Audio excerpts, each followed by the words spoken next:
Hey guys, it's Adrian with the Upholstery Studio, and in this video, I'm going to be showing you the difference between beginner, intermediate, and professional upholstery, as well as how I made each one of these individual cushions.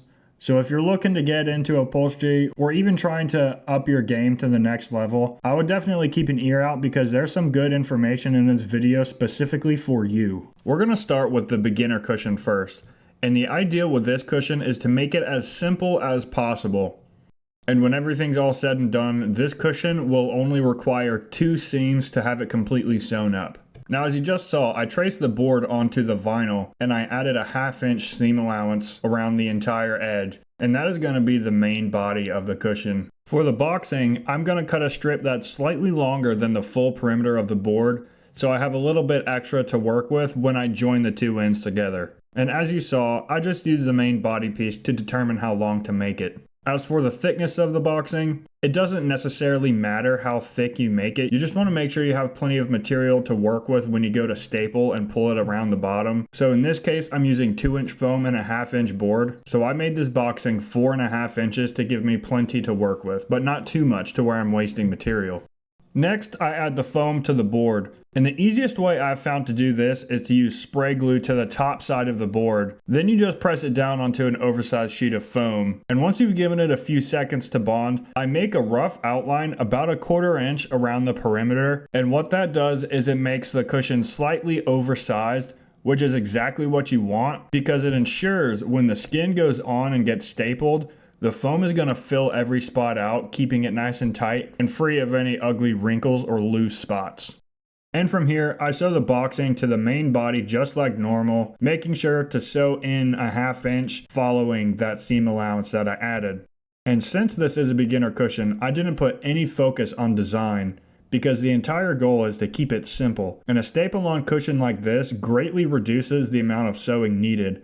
For example, if you look at the couch cushions you sit on, you'll probably have to add a bottom to that boxing.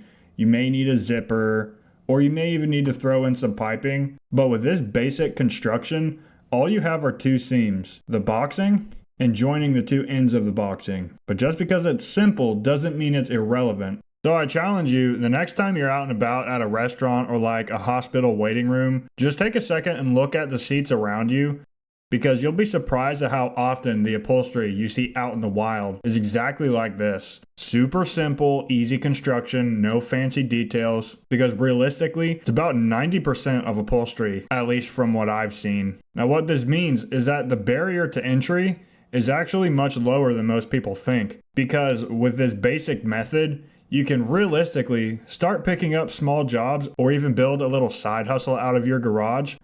Take it from me. And in a lot of cases, you don't even need to cut the foam or shape to create the brand new patterns. You can just use the old cover as your template. The point being, once you understand this simple construction, you essentially already have the skills to start. Now for the intermediate cushion, you'll notice it's oddly similar to the beginner cushion. So I start out by cutting the boxing. And just because I'm using some scraps and I'm trying to conserve material, I'm seaming it twice, just like how I did on the beginner one, but this just lets me use 2 smaller pieces instead of 1 long strip, which saves fabric and whatnot. But I'm still cutting the boxing at the same thickness at 4.5 inches. So as you could probably tell from the thumbnail, this intermediate or casual cushion is going to be a diamond cushion.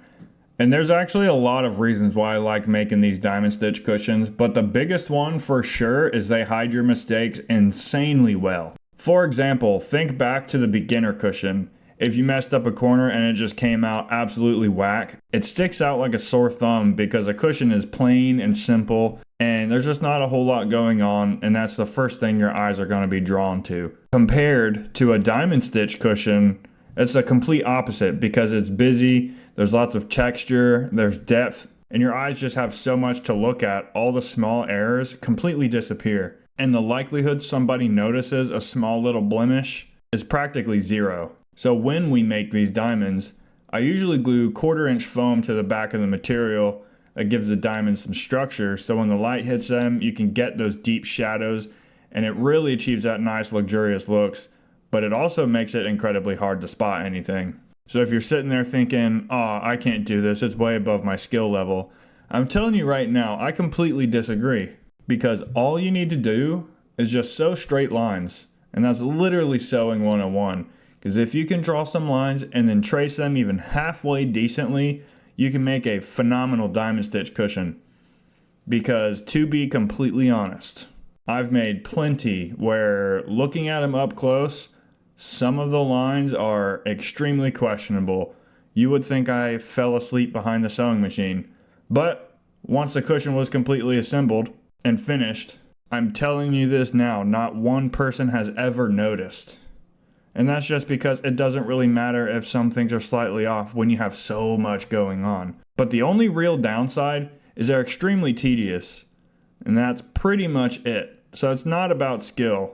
So if you think you can sit down long enough to sew all these lines, then you absolutely can do this. And in my opinion, the payoff in the final look is absolutely worth the extra time. Now, one thing you should keep in mind when trying to do diamond cushions like this, do not cut it to the final dimensions first. Make sure to cut the actual piece bigger than what you think you'll need, sew all your diamonds in, and then come back and trim it down to size. Because once you stitch in those diamonds, the material will tighten up and shrink. So if you start with the exact measurement, you're almost guaranteed to end up with a panel that's too small. So just make sure you cut it big beforehand, because I still make that mistake and it is a headache. Aside from the diamond pattern, the only other thing I'm doing differently on this cushion compared to the basic one is I'm adding a top stitch along the boxing. And if you're not familiar with a top stitch, all a top stitch really is a second row of stitching about 1/8 of an inch away from any given seam. In this particular instance, I'm top stitching the boxing, so I'm just going to be sewing the seam allowance down on the boxing side. And a great example is if you look at your car upholstery, anytime you see a seam with another line of stitching running right beside it, that's a top stitch. I typically top stitch everything I can, not just because it looks good, but it's incredibly functional. Because without one, you only have one single row of stitching holding the pieces together, but with a top stitch, you've now got 2 rows of stitching securing the seam, and it adds a lot of strength and durability. Now moving on to the professional cushion. This one is going to be noticeably different from the previous 2.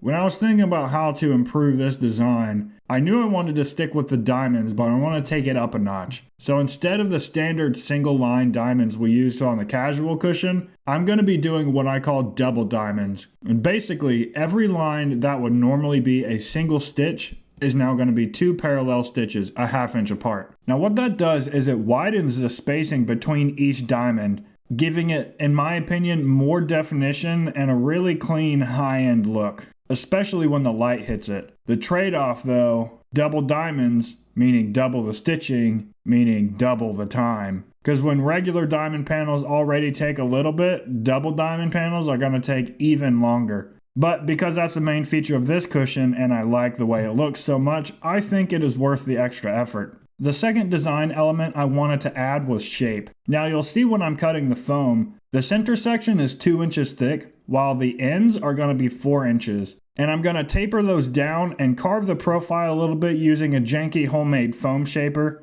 But for me, getting the foam to hold a nice, clean, intentional shape has always been one of the biggest upholstery challenges, so I really wanted this cushion to showcase that. As for the materials, I'm using scraps of side leather. Now what that is it's basically a silicone-based upholstery vinyl, and it's really strong and has a really nice feel to it. And I'm going to go with a 2-tone layout. The double diamond panel will be a light gray and the end caps will be white. And from the design standpoint, I kept the end caps simple on purpose. I didn't want to break them into complex sections, so I just added a few tasteful top stitches, because the goal was for the shape and the simplicity to frame the double diamond panel, which is the real focal point of this entire cushion. Now I know some of you are curious as to what I'm using to actually carve these round corners in the foam. And this is a tool you actually cannot buy. I made this tool myself. So what it is, it's a pneumatic grinder that attaches to my air compressor, but instead of a grinder blade, I have a mason jar lid. I poked a bunch of holes and I attached that to the end. It basically acts as an incredibly fast, dangerous cheese grater. And yes, it is a bit of a death trap. No, I have not injured myself on it, but I'll be darned if that thing is not crazy effective. I will say though, it does take a little bit of finesse and getting used to it, because if you press down too hard, it can grab really well and kind of run away from you and gouge out the foam easily. So you kind of need to have a light touch with it. But once you get the hang of it, it is incredibly useful for smoothing out corners and getting nice satisfying curves into some foam. Now, I know some of you watching might feel a little overwhelmed by how involved this professional level cushion looks. And honestly, I understand, because there is a lot going on here. But when you break it down step by step, none of these individual tasks are actually hard on their own. But if there's one thing you need to take away from this video, let it be this. There should never be any guesswork on a cushion like this. You've probably noticed throughout this build that every single thing I did to the foam or pattern was planned before I touched the plastic. Meaning I drew out everything. Where I was going to cut the foam, where all the seam placements were, all of the match marks. I drew everything before I actually applied it to this cushion. Because the minute you start guessing, especially on a complicated cushion like this, something is going to come out crooked, or a panel won't match, a seam will drift, and the whole thing will be slightly crooked and off, and you might end up redoing it. So when in doubt, mark everything. Match marks, seams, everything. And keep in mind, your layout doesn't have to match mine. You could have the exact same foam shape and decide you want your seams arranged differently, and that is totally fine, because it all comes down to where you draw your lines. So when you look at this cushion as a whole, yeah, it kind of seems complex, but when you look at each individual step, everything about this is actually simple, and I think everyone can do a cushion like this. You just need a solid plan, clear markings, and zero guesswork. If you do that, I promise you will be surprised at what you're capable of making. One thing that never changes, no matter what project you're working on, is all the monotonous stuff.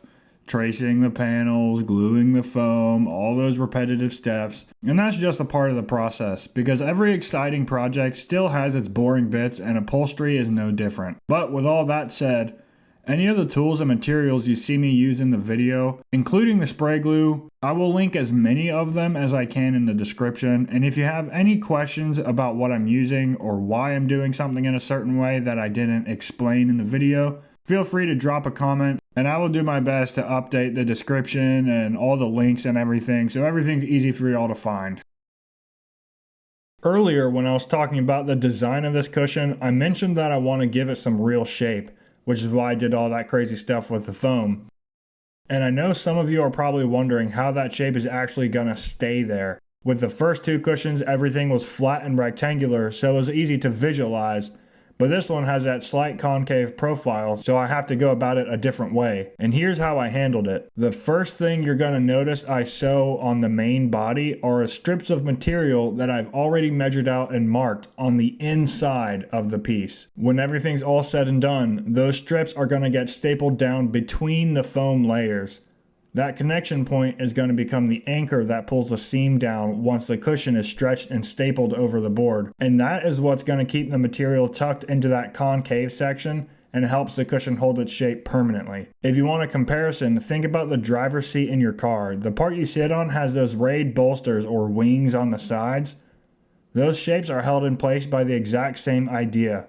An internal pull that is attached to the seam anchored down in some fashion to the frame, so that material can maintain the shape around the foam. And what I'm doing here achieves the exact same thing. And anytime I need a seam to dip inwards or maintain a specific shape around some foam, I use that pull strip method to hold the shape exactly where I want to. I know a lot of people, especially in the automotive upholstery, prefer to glue the material directly to the foam. And to be fair, that method can work, but there's a couple of big drawbacks that you need to keep in mind. First, once the glue sets in, you're done. There's no adjusting the material or repositioning. You really have to get that skin perfectly aligned the first time, or you're going to be fighting it the entire way. Second, the glued material just doesn't hold up as well on seats that get heavy use or exposed to heat or the elements, because glue might hold initially, but it's not indestructible. So over time, with constant flexing, heat cycles, wear and tear, that adhesive is going to break down. And when that happens, the material lifts away from the foam and the cushion starts looking rough long before it should. That's why I prefer the staple pull method I'm using in this video. It gives you a secure mechanical anchor point on the seams, and it's adjustable during the install and holds its shape for years. And in most cases, you'll get significantly more life out of a seat using this method by relying on glue alone. Now, sometimes you don't have a choice. There are situations where gluing is the only option. But 9 times out of 10, there's a way to attach a pull in the seam and anchor it somewhere to maintain the shape you want. And whether that options exist, it's almost always the better long-term solution. So when I'm installing a skin like this that has lots of shape, the very first thing I do is I staple those pulls down. I take off the 2 end caps, I staple each pull exactly along the line I marked earlier, and I marked those lines just slightly shorter than what the foam is, so the foam compresses a bit, help locks in the shape once everything's tightened down. And after the pulls are stapled in place, I glue the end caps back on the board and then wrap the skin around the cushion just like normal, stapling it to the bottom.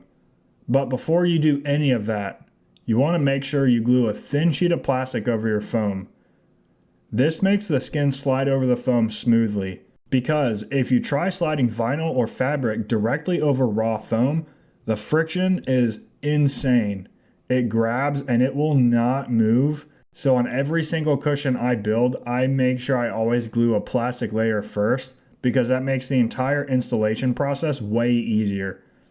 And once those 2 pulls are anchored and the plastic is on, the rest is straightforward. You just pull the skin around, make sure your seams line up where you want them to, and staple it on the bottom and finish it off. And if you've made it this far in the video, you clearly enjoy this kind of content, or at the very least, you're mildly entertained by it. But I'm not going to be like every other YouTuber and beg for your subscription because you're all adults and you already know how that works. If you like this stuff, you'll subscribe all on your own. What I will ask is this. If you do enjoy these videos, just keep watching them. You don't have to subscribe. You don't have to like. You don't even have to comment because none of that is required. The biggest way you can support this channel is literally just by watching. But hey, you're all adults. You can do whatever you want. I'm just a guy on YouTube making silly videos. But with all that being said, I wouldn't necessarily hate it if you subscribed. So here's the basic cushion. We can see it's incredibly simple, nothing crazy about it, and we can see there's only 2 seams required to put it together. This one right here, and then to join the boxing right here. From start to finish, this thing took me around about an hour, which is incredibly quick for a cushion, and you can see how effective just something as simple as that is. Here is the intermediate cushion. It looks very similar to the beginner cushion, except with all these diamonds. And in all actuality, it wasn't that much harder to make. The only real difference between those two was the time it took to make this one.